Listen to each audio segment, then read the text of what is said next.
Yeah, let's come in.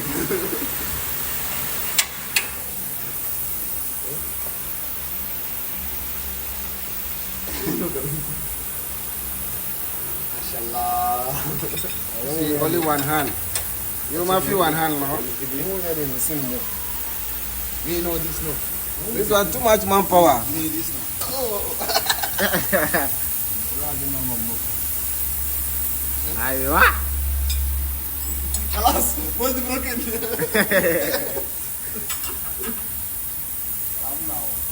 Because you know the one who will be boat, no. Go to my